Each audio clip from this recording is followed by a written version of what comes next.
You're watching the Urban Debate on Mirror now. I'm Faye. Thank you for joining us. But we're taking a look at the second phase of voting that concluded today. A very interesting contest in various parts of the country. And I have with me my guests who will discuss what all of those various contests will actually mean.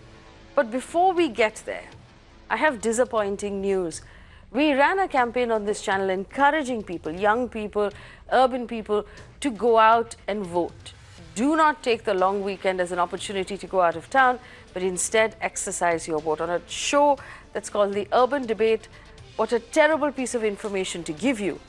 Urban turnout in phase 2, specifically in the cities of Bangalore and Chennai, were abysmal, much lower than the 2014 turnout in the same cities and far, far lower than the turnout in rural India. My colleague Tanvi Shukla, in fact, is standing by with those numbers of how Bangalore and Chennai really let us down and disappointed us today. Tanvi, I can't bring myself, I can't even make my peace with these numbers. They're terrible numbers. And other than the long weekend, there perhaps isn't any other justification.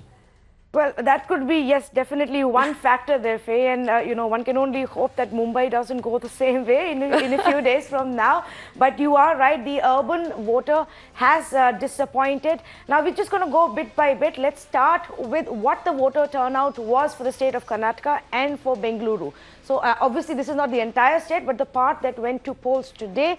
In that, 67.67% was the turnout for all of those constituencies in Karnataka that went to polls today. A big part of that coming in from Dakshin Kannada or the South Karnataka, where we have seen a bigger turnout. And this is the city number. This is the urban voter. Look at the difference over there, 51.10%. Let's just also give you a comparison between now and what it was 5 years ago. And that's where the disappointment is bigger. Because one would have assumed and hoped that we would have been able to beat this number and that more number of people would have come out to vote after all the campaigns about voter awareness. What you're looking at is that there has been a further drop. Just about half of Bengaluru came out to cast their vote. And it's very interesting and very surprising because Bengaluru is one of those cities where you see a huge participation from citizens otherwise when it comes to policy making, when it comes to their daily issues, water, infrastructure. And they're very vocal about it, even when it comes for their environment. But when it comes to voting, it doesn't seem to be translating into that. And it's not just Bengaluru or Karnataka. Let's pick up one more state. Let's talk about Tamil Nadu and see the difference there between the city of Chennai and the rest of Tamil Nadu. So Tamil Nadu, all of the state went to poll today. It was a single phase poll and the overall turnout was 65.74%.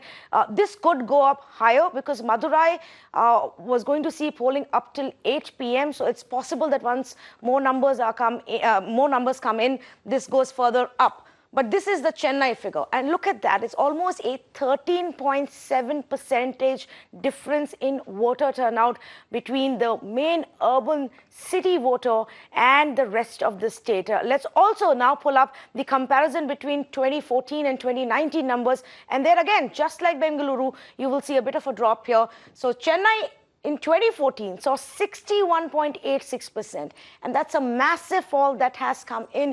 52.04% of voters only came out to vote today. So that's pretty much what these two urban centers have shown us. Of course, all eyes and hopes are now pinned back on Mumbai, Faye. Absolutely, and I really hope that the people of Mumbai don't take that extended weekend and disappear over the weekend instead of voting. Thank you, Tanvi. Let me bring in my guests, Bharat Kumar Raut, Badshah Sen, Vinay Tiwari in the studio with me as they've been all day. Gentlemen, thank you so much for giving us your time. Urmilesh in the Noida studio, so is Rajesh Sundaram, both senior journalists. I thank them for their time as well. Before I get into the non-urban constituencies, and there are some interesting patterns in Karnataka, urban Bangalore and Chennai not voting is perhaps extremely disappointing because we thought that this time we've encouraged people to sort of come out and sort of make their presence felt. What could we read into this? Is this a status quo? We don't need to change anything. We're happy. I mean, what does this mean? Vinay? Well, I mean, look, urban India in that sense have shown to be apathetic more than once. It's happened in Mumbai, it's happened in Delhi. In South Delhi, for instance, you'll see of all the 7 constituencies, South Delhi votes the least, which is the more developed and urban Yes, constituency. you're And so is absolutely right. Bangalore. Bangalore Central, which is the swank, expensive part of the city, has the worst turnout. Absolutely. And I think my sense is that, look, there is a section of India that has seceded to the system. They don't need the system. They have a gated community, they have a private security guard, their water comes from an RO plant or supplied by some corporate company. They have a chauffeur and they have help at home. They don't have a genuine problem. They just don't feel important, and this process is important. And let me just argue this, because I'm still making my peace with this number. But we did this entire campaign with the Times of India on lost votes. People from Bangalore who live in Gurgaon or Pune or Hyderabad, or they're working in Mumbai right now, who haven't been able to go back to vote. Could that have in some way added to this number? People who are overseas, for example.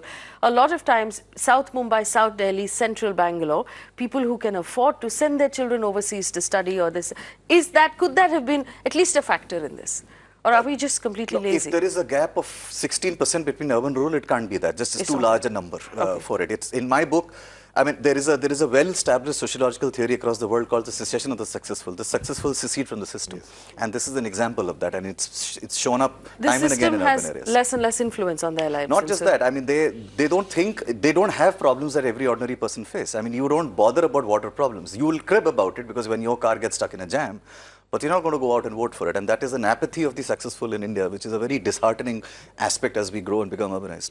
This is the new, the new thing that's breaking my heart after the caste system. Go ahead, Mr. Singh. Well, I actually, just as a way of, Delhi actually saw a huge turnout when AAP stood for election. Yes. You know, and in fact, it seemed to have galvanized people. So it's possible also that there isn't any factor which is really pushing people out of their homes, the apathetic or the successful, out of their homes to go and vote. So you believe this is a status quo, that people are happy with the Prime Minister, they don't want the change, and that is why you're seeing fewer people come out? Mr. Raut? I think this is a phenomena in bigger cities, and this is all over, not in India, but all over the world. This is a phenomena because I will give you a little more theory which Dilip Padgaonkar had told me, and I accept that theory, is that we are in the era of post-nationalism. That's right. Yes. What does post-nationalism mean? Right. I think of my home and I think of the world. Yes. Therefore, if you see in the same cities, perhaps in the Bangalore Municipal Corporation or Chennai Municipal Corporation, the election, the voting percentage would be much higher. And if there is a voting for Brexit in India, the percentage will be higher. But we are not bothered about We're far more involved in what Donald Trump is doing these days. Because the urban population, particularly middle class population, and but the youth, their life is not dependent on the government.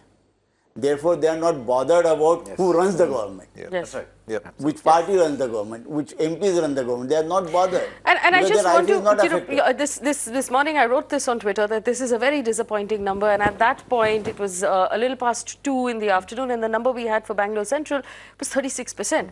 And a whole host of people wrote to me saying, oh, but our names were not on the list. But if your name was not on the list, then you do not add to this percentage, because this is a percentage of people whose names were on the list who didn't show up. So to say our names was not on the list is not an excuse, Bangalore. If you have a better excuse, pick up the phone and call us. But I do want to point out one thing, and I was just looking at the turnout. The highest turnout, incidentally, in Karnataka is in Hassan at 77%, Mandya at 80%, Tumkur at 77%. These are the 3 constituencies where Devagowda and his 2 grandsons are currently contesting. Right. Yes. So obviously they galvanized perhaps a larger turnout of some. There's a pattern there. Also, Dakshina Kannada has, Karnataka has 77%. Udupi Chikmagalur has 75%. Now, Dakshina Kannada, Udupi Chikmagalur are BJP or Hindutva strongholds. But the others, Hassan, Mandya, Mysore, and Hassan, Mandya, Tumkur, are where the JDS is contesting, their star candidates. Do you think there might be a connection there? Can we read something into that? No. So look, this issue of reading turnouts into who could be there, it has been a debate not just in India, across the world. Yes. And a lot of studies have been done. In India, many very well-respected psephologists have done the studies, CSDS has done studies. Internationally also, they've done the studies. And the findings so far, if you calculate all the studies that have been done so far, tell you that there is no clear pattern. The pattern varies from seat to seat. In fact, the only argument that can be made is this, that sometimes the turnouts are linked to the capability of parties to draw out their own core supporters. And cadre-based parties sometimes score in pulling their people out and getting them to vote. And parties who do not have a good enough cadre fail to do so. That's perhaps the only pattern that has gotten established. But otherwise, to assume that the people come out in large numbers because they're trying to punish the incumbent or because they are unhappy with it is not necessarily true and not borne out by facts on ground. All right. Also very high turnout in West Bengal, in Darjeeling, in Jalpaiguri and Raiganj also. That's interesting West as well. Bengal has always voted very high. Has always been a very active. Let me just bring in the guests from Delhi. Urmili ji, क्या आपको लगता है कि शहर के सदस्यों को सरकार से कोई लेना देना नहीं है, अभी कोई इन्फ्लुएंस नहीं है उनकी जिंदगी पे, तो वो लोग वोट ही नहीं करते आजकल? नहीं, देखिए, जैसा विनय ने कहा बिल्कुल सही है कि ये कोई एक पैटर्न नहीं है और ये पूरी दुनिया के पैमाने पर है और इंडिया में तो खास तौर पे। आपको याद होगा 2014 में इन्हीं शहरों में उत्तर प्रदेश के जहां आज पोलिंग हुई है 72% हुआ था पोलिंग का, और लोग बता रहे हैं अभी तक हो सकता है कि ये जो डेटा है वो थोड़ा सा और बेहतर आवे, लेकिन 9% की कमी बताई जा रही है most of the western UP cities. अब इस अर्बन एरिया में क्यों इतना कम हुआ है, इसके अलग अलग व्याख्याएं, अलग अलग एनालिसिस की जा रही है। जो प्रो बीजेपी लोग हैं उनका ये कहना है कि बीजेपी ने अपने कैडर वोट, जो उसके पास ऑर्गेनाइजेशनल नेटवर्क है, उसके पास कैडर है, उसके पास पन्ना प्रमुख हैं और उसके पास काफ़ी पैसा रुपया भी है, जिससे कि वो बहुत तौर तरीके उसके पास हैं लोगों को मोबिलाइज करने के, और वोटर्स को उसने अपने जो वोटर्स हैं उनको उसने पोल करा लिया। लेकिन जो अपोजिशन है, अपोजिशन जो है उतना पोल नहीं करा सका, क्योंकि शायद एक तो ये भी था कि भाई शहरों में लोग कम निकलते हैं शहर में। लेकिन आपको याद कराऊं कि और आपके दर्शकों को भी कि शहर जो उत्तर प्रदेश के हैं और बिहार के भी, वो मोस्टली मतलब प्रो बीजेपी वोटर्स वहाँ पर ज़्यादा मजबूती के साथ वहाँ रहते हैं, ज़्यादा डोमिनेंस उनका है। तो लेकिन गांव में भी आप देखिए कि इस बार उत्तर प्रदेश में पोलिंग कम हुई है। तो अपोजिशन की इसमें व्याख्या यह है कि इस बार मोदी लहर जैसी कोई चीज नहीं थी चुनाव में। अच्छा। तो लोगों में वो उत्सुकता नहीं थी, उस तरह का जोश नहीं था कि किसी बड़े नेता को जो आ रहा है हमारे भाग्य विधाता बनकर, जो हमारी सारी समस्याओं को दूर करने वाला है, उसके लिए हम वोट करें। उनको लगा कि जिस आदमी को हमने 2014 में देखा था कि हमारी सारी समस्याओं का ये भगवान है, सबको निपटा देगा, वो भगवान नहीं साबित हुआ। तो लोग निराश थे और पोलिंग जो है वो उतनी ज्यादा अच्छी पोलिंग नहीं हुई। इसकी वजह एक ये लोग बता रहे हैं, और जो लोग अपोजिशन के पक्षधर हैं उनका ये कहना है कि गांव में किसान बहुत निकले हैं, गांव में दलित बहुत निकले हैं, ओबीसी बहुत निकले हैं, अपर कास्ट के लोग कम निकले हैं, और ये बीजेपी के लिए निराशा है। Well, in that question, let me then bring in Rajesh Sundaram. Rajesh Sundaram, how would that apply then to Tamil Nadu, where we've seen the rest of the state actually come out and vote, but specifically Chennai has not? And again, the portion of Chennai that is, the Mylapore, the slightly spoilt portion, has the worst turnout of all. What is the explanation for that? Well, all the other reasons that were given, of course, is there, and also considering the fact that there is no hard and fast rule or any interpretation for why, the voter percentage is high or low. But I think one thing that we have to consider is that there is, different regions, different parties. There's a lot of disenchantment among their voters, and probably the cadre has not come out and voted. For instance, in Tamil Nadu, there are various parties, and they may be, for instance, the ADMK, which has seen a splintering. And there have been core committed cadres who are disappointed and who have not come out. I mean, this is just a hypothetical situation that I'm giving you. And in all other parts of the country, there could be a reason like this, So there could be, for instance, in each of these parties, a political party whose cadres are disenchanted and they did not come. And it'll have an impact on various parties in various regions.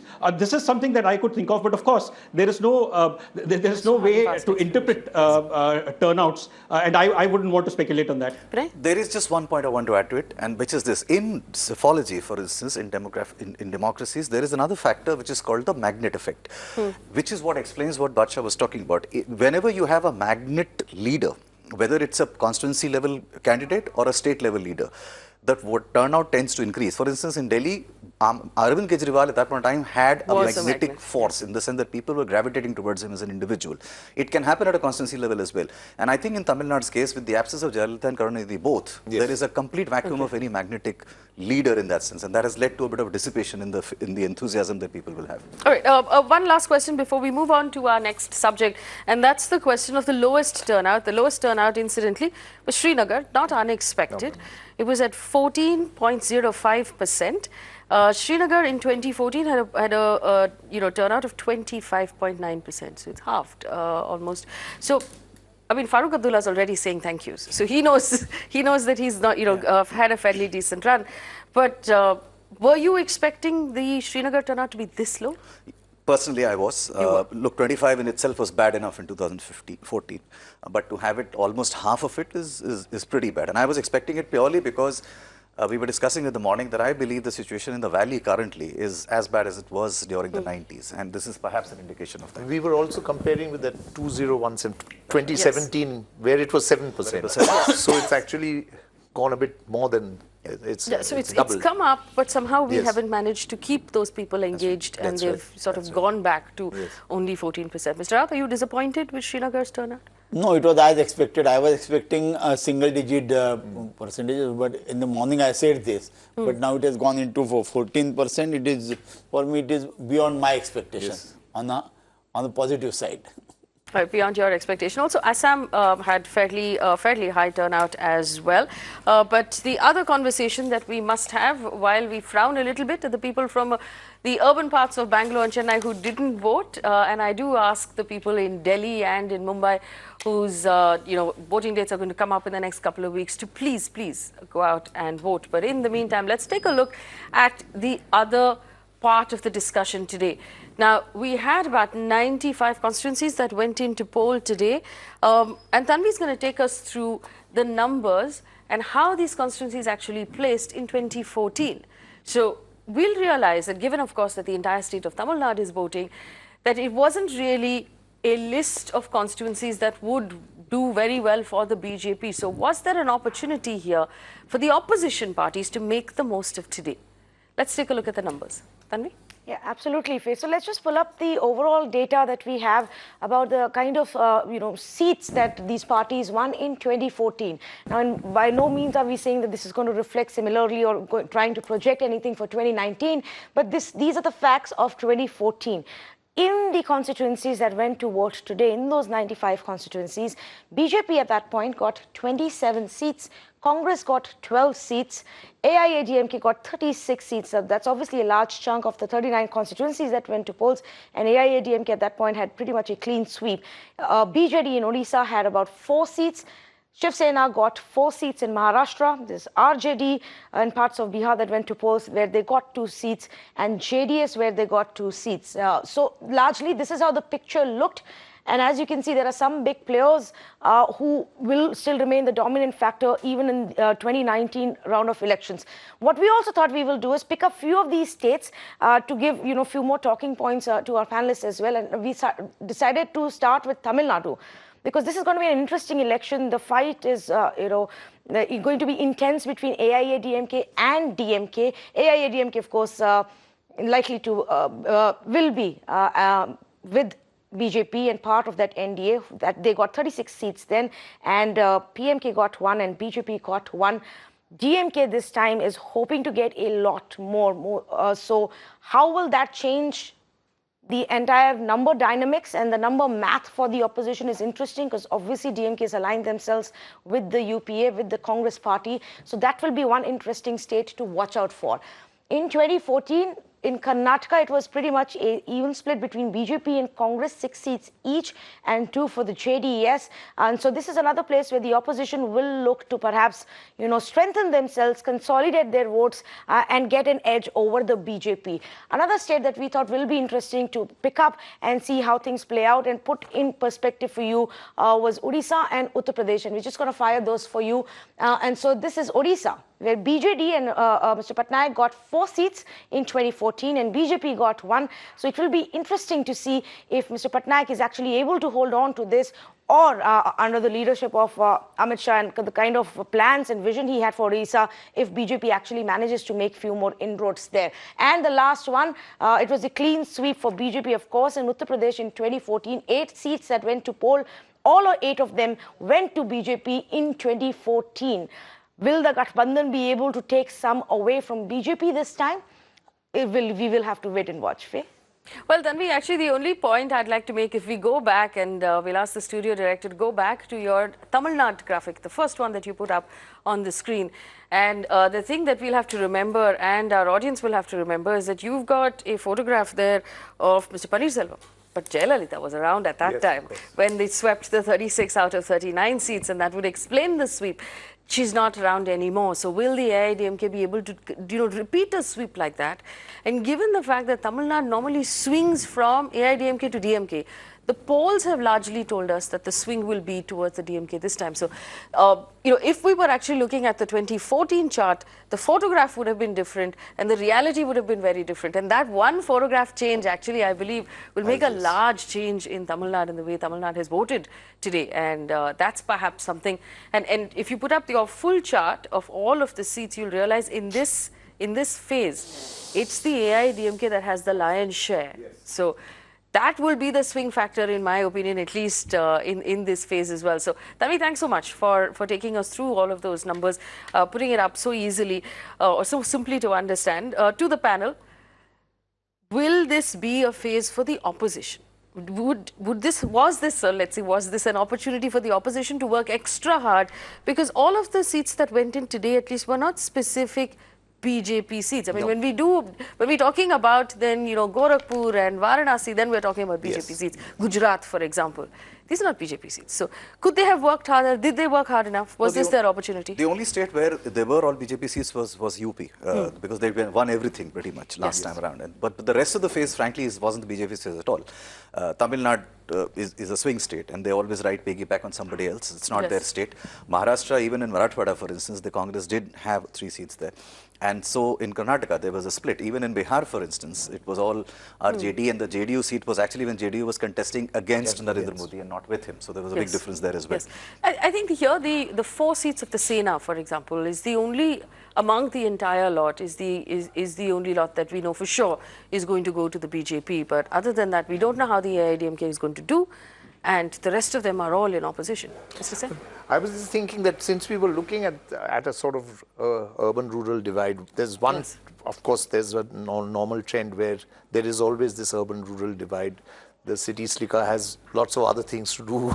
They don't go and vote. Yes. But if there is any significance to this, and there has been in all these areas a great amount of agrarian distress. So that is an issue which is an undercurrent which we may not be able to see. Yes. There is drought. There is the problem of prices in Western UP, sugar, and elsewhere basically drought and other crops, cotton. So that, and I think that there could be a sort of impact from the rural areas now, more significantly than there was in the previous election, where the city actually exercised a greater say than it has done today. So there would be probably a greater reflection in the end analysis of rural issues dominating this election. So effectively you're saying the farmer issues or the agricultural issues will be the dominant issues of this election. Because but does Basha want to say that the farmers, the agro community has determined not to vote? It is a protest? What is it? No, they've actually voted more. They've actually voted more. In fact, they voted more than the cities anyway, which always happens. It happens. That always happens. Yes. Yeah. So I'm saying since the city's share has come down, whereas the rural share has not significantly come down, those rural issue will probably have a greater impact on the overall election than the city issues, Okay. That's what I was trying to say. I was just now looking at Maharashtra figures, and Maharashtra figures, all figures are near about the same, or sometimes it is less than, near about the same. So it means the status quo has been maintained in Maharashtra. And it is said, the common wisdom of electioneering says that if the voting percentage does not go up, it means status quo is maintained and Yes. it helps the ruling side. Yes, and so where do you see that pattern right now? Across the entire phase No, of no, voting? Just Maharashtra. So we'll have to wait for Bombay. Maharashtra. We'll have to wait for Yes. Bombay and Nagpur and places like that. Yeah, perhaps, but there will be in any case, Yes, there yes. will be in any case lesser, low. But in that, what How much, happens, yes. you know, the committed voters, they come and vote. Yes. And here, to bring out voters from their home, take them to the polling station and get them vote, that power, that mechanism is with BJP and Shiva Sena, Yes. and Yes. not with Congress. Yes, and in Maharashtra, because of the booth level or the Organization, or yeah, the yeah. panchayat level work that they do. I just have one statutory health warning here. There's only one statutory health warning, which is this. As always, yes. Election Commission tends to revise the data the following day, and I've seen in Yes. 2014 it can sometimes get revised by 2.5 to 3%. I think we should only look at constituency where the gap is more than 5%. That's where there is a significant drop. Like in UP, for instance, there isn't So actually much of a statutory drop. warning will not in any way rescue Bangalore and Chennai. No, it won't. That gap is just too much. That Yeah, gap is just absolutely. too That's wide. right. But let me bring in Urmilesh ji. Urmilesh ji, Bhajpa के पास उत्तर प्रदेश में 8 seat से जो भी इस phase में polling हुई थी, क्या आपको लगता है वो 8 सीट्स बीजेपी रिटेन कर पाएगी? देखिए, ये बहुत कहना कठिन है क्योंकि जनरली मैं प्रेडिक्शंस और ज्योतिष में यकीन नहीं करता। लेकिन जो अलीगढ़ सीट है, अमरोहा है, नगीना है, बुलंदशहर, हाथरस, मथुरा, आगरा और फतेहपुर सीकरी, ये जितनी सीटें हैं, यहाँ 3 बातें बहुत महत्वपूर्ण हैं। पहली बात कि जो खेतिहर समाज है, जो एग्रेरियन एक अनरेस्ट एक कह सकती हैं आप, ये हर जगह आपको दिखाई देता है। और दूसरी बात, जो पिछले 2014 के चुनाव में मुजफ्फरनगर के दंगे के समय जिस तरह से जाट कम्युनिटी उसका एक तरह से गठबंधन की राजनीति की जो पुरानी विरासत है, चौधरी चरण सिंह के ज़माने से चली आ रही, उससे वो बिल्कुल अलग होकर भारतीय जनता पार्टी के पूरी तरह पक्ष में उसने मतदान किया था। इस बार चेंज हो गया है। जाट जो है वो भारी संख्या में गठबंधन की तरफ आया है और ये इन क्षेत्रों में खासकर आप देख लीजिए, बुलंदशहर है, हाथरस है, मथुरा है, आगरा है, इन फतेहपुर सीकरी, इन तमाम इलाकों में उसकी अपनी पॉपुलेशन। मैं ये नहीं कह रहा हूँ कि बहुत ज़्यादा पॉपुलेशन है और केवल वही डोमिनेट करते हैं, बहुत सारे समुदाय इसमें डोमिनेट करते हैं, लेकिन प्रीडोमिनेंटली यह ओबीसी और दलित समाज, जैसे आगरा में दलित समाज भारी संख्या में है और इन सभी जगहों पर हम देख रहे हैं कि समीकरण 2014 से बिल्कुल बदले हुए हैं। तीसरी और अंतिम बात जो मैं कहूँगा वो ये कि इन इलाकों में बीजेपी ने चुनाव से पहले काफ़ी कोशिश की थी कि किसी न किसी तरह से लोगों को पोलराइज किया जाए और इसके लिए बहुत सारे हथकंडे अख्तियार किए गए थे, लेकिन उसमें सक्सेस नहीं उसको मिली। तो एक तरह से चौधरी अजित सिंह ने खासकर इस इलाके में जिस तरह का एक कैंपेन किया, खासकर उनके बेटे ने, उसका भी बहुत असर होगा क्योंकि पहले बहुत दिनों बाद मुस्लिम, जाट, गुजर समाज में बीएसपी ने चूंकि आसपास के कुछ एक इलाकों में नए कैंडिडेट्स दिए हैं, खासकर जैसे ग्रेटर नोएडा का जो इलाका है, गौतम बुद्ध नगर, तो इसका भी असर पड़ा क्योंकि गुजर समाज में भी बीजेपी ने अच्छी पकड़ बनाई थी और इस बार चूंकि उनके उम्मीदवार ज़्यादा नहीं उधर थे प्रभावशाली, इससे भी निराशा हुई। तो मुझे लगता है कि ये जो सामुदायिक जो समीकरण हैं इस इलाके में वो बीजेपी के बहुत पक्ष में नहीं जाते। तो अगर इनकी रोशनी में हम देखें तो मुझे ऐसा लगता है कि जो पोलिंग कम हुई है, अगर ये एक बड़ा फैक्टर बीजेपी के पक्ष में नहीं गया तो यहां पर अन्य जो फैक्टर्स हैं वो बीजेपी के लिए निराश करने वाले हैं। All right, so let me also ask some of the questions that are coming in from our viewers right now. One person says, will the fewer voters help the opposition or help the government of the day? And I think we've roughly answered that question, which is very difficult to tell. What Urmilesh just pointed out is correct. If you're talking about the status quo, 2014 was not a status quo election. Yes. So we are talking about a status quo before 2014. So we go back to the good old caste arithmetic and so on and so forth. There's no huge issue. So he's saying there, Urmilesh has pointed out, that the traditional caste configurations that existed will start on to play. 2014 broke because of that Modi wave. Yes. Clearly. Now there is no wave. So it's going back perhaps to the status quo that existed, as status quo ante, as they point out. Yes. So Pratimesh Singh asks, and I want to ask Mr. Raut this question: what are the chances of the Congress in today's phase, Mr. Raut? In today's phase? Yes. Congress chances in today's phase are, they vary from state to state. I'm not So let's talk about Maharashtra then. Yes. Answer for this. For example, I thought that in UP perhaps Congress will do little better than what it did in 2014, or in Maharashtra it will do little better than what happened in 2014. But otherwise it remains the same. Perhaps in Bengal, perhaps that will go down further than what happened in 14. But in otherwise it is going down only. But definitely in UP they have better chances this time, and Maharashtra definitely Congress and CPI. And if we go by what Vinay and Bacha Sen were saying, that if we're going to go back, revert back to the caste-based voting, then, and there's no wave that's voting for or against. It's not a question of for or against the Prime Minister, but you're actually voting based on what your comfort level is. Then it's possible that some of the seats in Uttar Pradesh will go back to the Congress. Is that what you think? Well, the ones that went to the elections today, I don't think there's much. I wouldn't suggest that there's much hope as far as the Congress is concerned, except as spoilers for one reason or the other. No, perhaps the voting percentage will go. Yeah, voting percentage. So the votes last time they were in a very, Fatehpur Sikri with Raj Babur? Yeah, no, that's what I'm saying. Won. No, I mean, look, I think what Bharatji and Bacha was saying is absolutely true.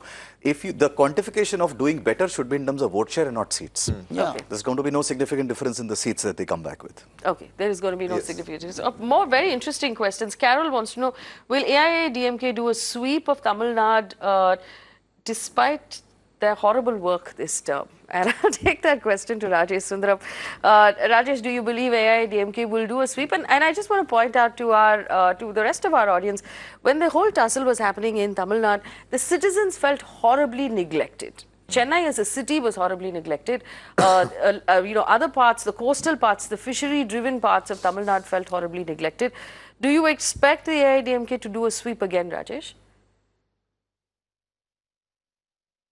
Well, there are two factors here. One is that among all the states in the country, Modi's charisma wouldn't work at all in Tamil Nadu. Also, there is a fair amount of anti-incumbency against the current the ADMK government there.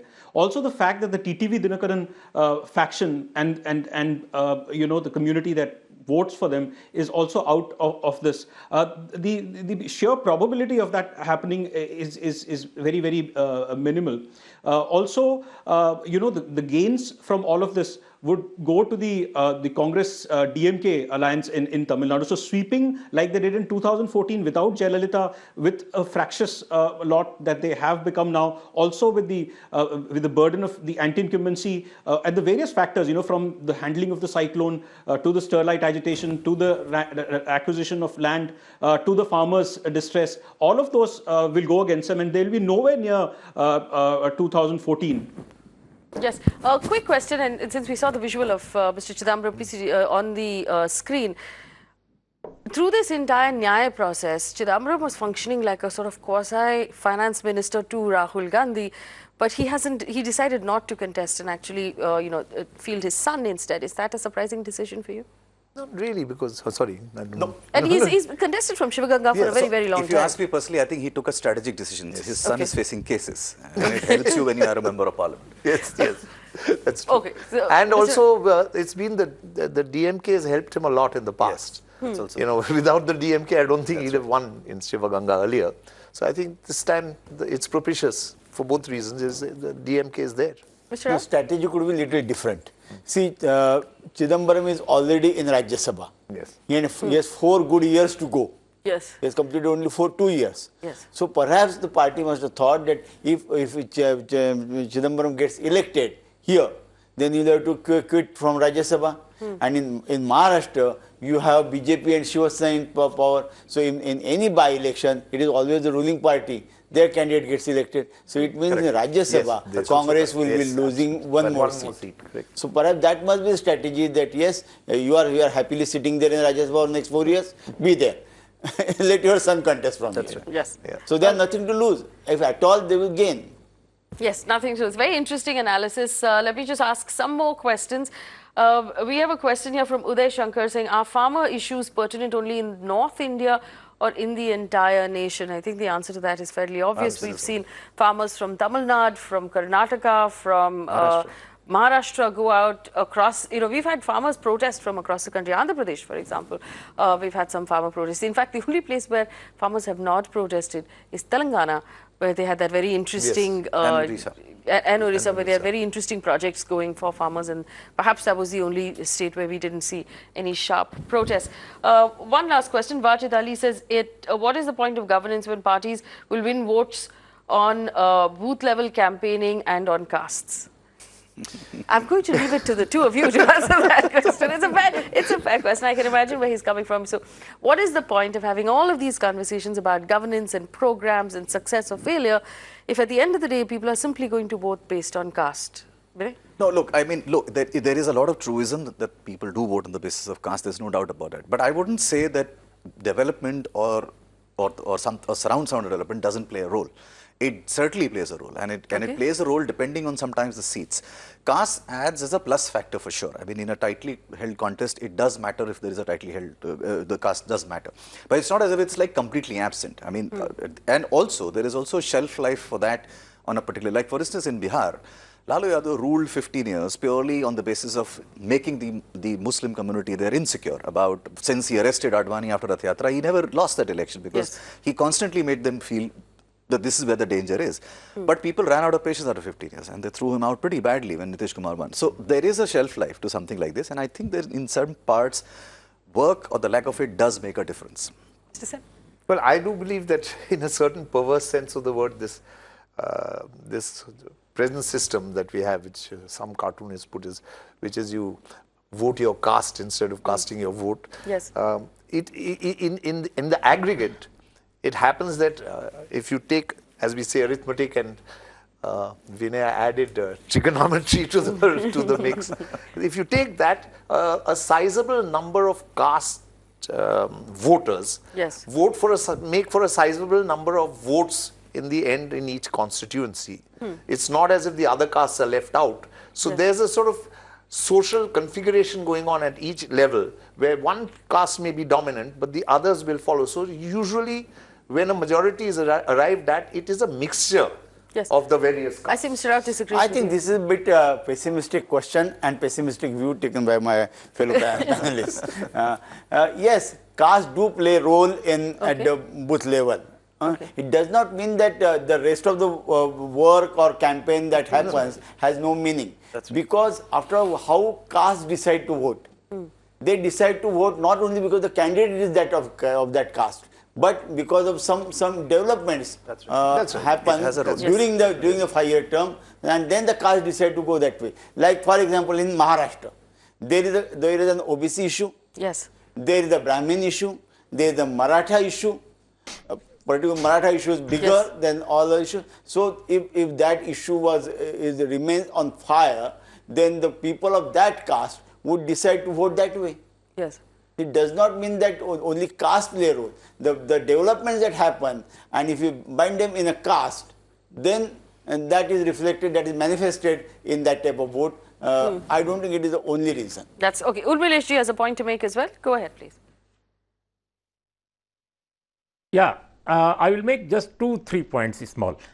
एक तो ये कि cast एक ऐसी reality है जिसे हम भुला नहीं सकते, वो काम करती है और पूरे भारत में करती है. मैं इसको स्पेसिफिक, ये केवल बिहार उत्तर प्रदेश नहीं, मैंने केरल के इलेक्शंस भी मैंने कवर किए हैं, और केरल में भी मुझे अच्छी तरह याद है जब वीएस अच्युतानंदन को डिनाई कर दिया गया था टिकट.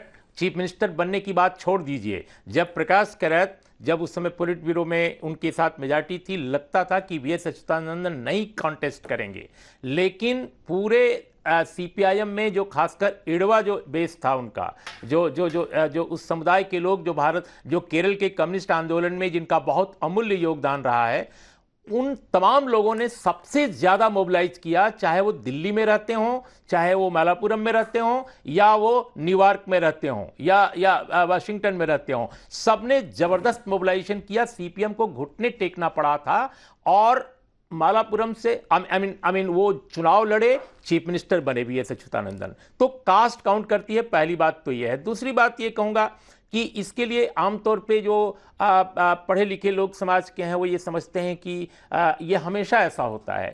देखिए, एक दूसरा उदाहरण मैं आपको दूंगा, वो झारखंड में है धनबाद। धनबाद में एक ऐसा आदमी लंबे समय पहले चुनाव लड़ता था और चुनाव जीतता था, जिसका नाम था ए.के. रॉय। ए.के. राय जिस बिरादरी से आते हैं, उस बिरादरी के लोग 1/3 भी धनबाद में नहीं होते थे, और वो पैसे जो खर्च करते थे पूरे चुनाव में, वो कुछ हजार रुपए खर्च करते थे, महिंद्रा की टूटी हुई जीप पर चला करते थे, और वो चुनाव जीतते थे। मेरे उत्तर प्रदेश में कानपुर में एस.एम. बनर्जी चुनाव जीता करते थे, जिस कानपुर में बहुतायत संख्या उन लोगों की है जो उनकी बिरादरी से नहीं आते। तो यहां कास्ट नहीं काउंट करती और कहीं कास्ट काउंट करती है। मुलायम सिंह यादव के बेटे अखिलेश यादव आजमगढ़ से चुनाव क्यों लड़ रहे हैं?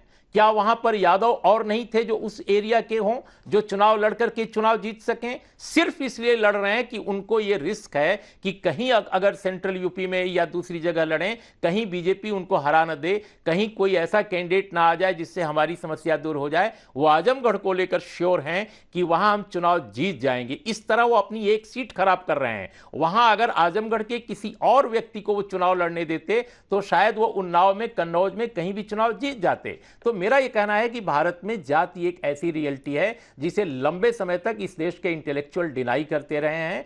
ये बहुत मैं समझता हूं समझदारी की बात नहीं है। I just wanted to add one thing, Faye, that will make you feel a little less bad about this whole discussion. I'll tell you what it.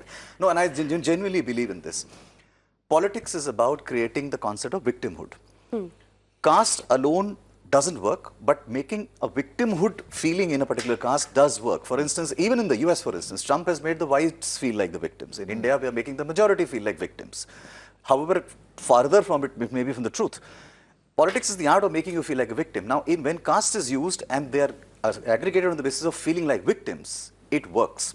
And that is what happens. In Mayawati's case, for instance, that 20% vote share doesn't change because she's able to constantly make them feel like victims, which they may be. Yes. But she is able to successfully drive home that point. And victims need a champion. And victims need a champion. So this victimhood is a very important part of using that. Really made a pertinent point. One second, sir. I want to point out to you that we have a viewer called Praveen Rastogi who's made a prediction of his own. He has said Bharat Kumar Raut will disagree with you. Do you disagree? Yeah.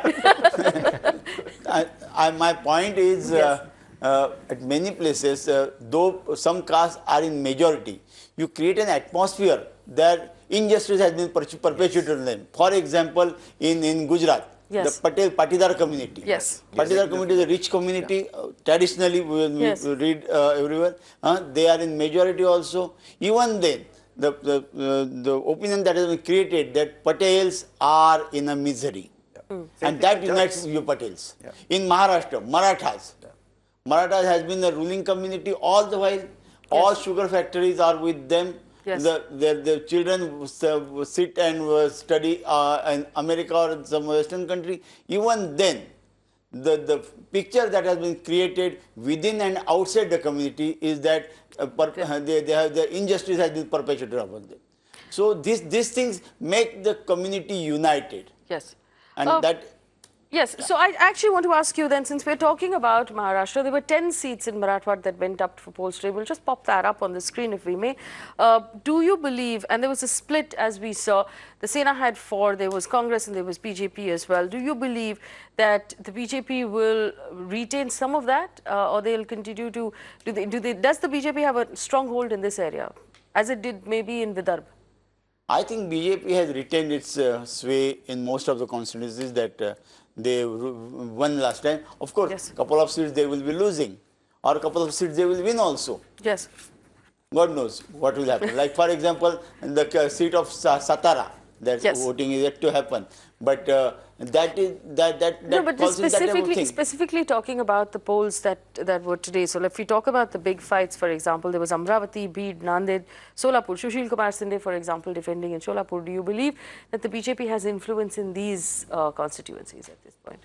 BJP had won last time just out of Narendra Modi wave. There was nothing that would have made Sushil Kumar Sinde lose that seat. That is a home constituency for years. Yes. But he lost. It was a sheer accident, I would say. He got. Do you believe the wave doesn't exist this time? Do you believe the wave doesn't exist this time? The Modi That type of wave wave does not exist. No. It doesn't. That way, this is a natural election. There is no wave. There is no sympathy wave. There is no anti-emergency wave. There is no pro-Modi wave. So this is a very, very natural election, natural atmosphere election, where issues of day-to-day life should have been and discussed. merits of candidates will perhaps come into play. But victories for any particular party are not just about influence alone. They're also sometimes strategic. For instance, in this very region, the presence of MIM is going to impact 2 seats. Prakash Ambedkar contesting in 1 seat will prove. Same thing in Bihar, for instance, in Kishanganj. Again, you have an MIM candidate there, and it will make a difference. Now, that could be a strategic win for the BJP. It may not necessarily be about influence. What I'm saying is that, I mean, the BJP in Maharashtra is a fairly recent phenomenon. Shiv Sena has always been around. Yes. So there is no such caste called BJP. It's just that, and no real caste voted for the BJP, let's say, 15 years ago, or very few of them. So the point remains is that this at one level we're talking stratification according to caste. At another level we're talking about an extremely fluid movement going on at a certain level. Otherwise, how could the BJP have come into such prominence in Maharashtra? Even though when the RSS is sitting there in Nagpur, the BJP was not tremendously strong here. So one thing I must tell you that which is most unlike the belief about BJP, that it is a Brahmin party. No. Yes. It is in Maharashtra, except one, Girish Bapat. No other candidate of BJP comes from Brahmin community or the whatever we call upper caste. No caste Hindu. All are OBCs or Marathas or lower caste. Devendra Fadnavis, though. But I'm talking, he's not contesting. He's talking about. Okay. The Gadkar is one, but he has been sitting there. And at one time it was known as a Baniya part. But it moved beyond that. All right, so we've nearly run out of time, and I'm just going to take the 1 minute that I have left to ask you the question of whether you believe Naveen Patnaik will hang on to Odisha, and whether you believe the BJP will win any of the seats that went to poll in Odisha today, in the Lok Sabha. In the Lok Sabha, I think BJP will win a couple of more seats. But again, like I said in the morning, Naveen Babu Patnaik is not bothered about who wins Lok Sabha. He is running his own nation called Odisha. He'll need a few ambassadors in Lok Sabha. For his just to make sure. He's not bothered what center decides and what center thinks. So while the BJP might chip away a little bit, generally, consensus is that he's held on to the seat. Well, I'm certain that in Lok Sabha, BJP will improve its tally for sure. But I'm also equally sure that Naveen Babu is set to rule the state yet again. And break the record? Not yet. Well, yeah. But if he rules again, then he's breaking the record. He has a tumbling record too. All right, we have run out of time, and I want to thank our panelists for being so kind with their time and generous with their time today, and chatting with us about how we could understand everything that's happening in this massive election that is currently passing through our country in waves. That was wave 2. Of course, remember, there are 5 more to go before the results on the 23rd of May. And we'll bring you analysis that will help you understand really how politics works in our country. In the meantime, take a look. If you haven't voted yet and your constituency hasn't come up and you're in the next 5 phases, research the candidate and please go out and vote. Thanks for watching. Good night.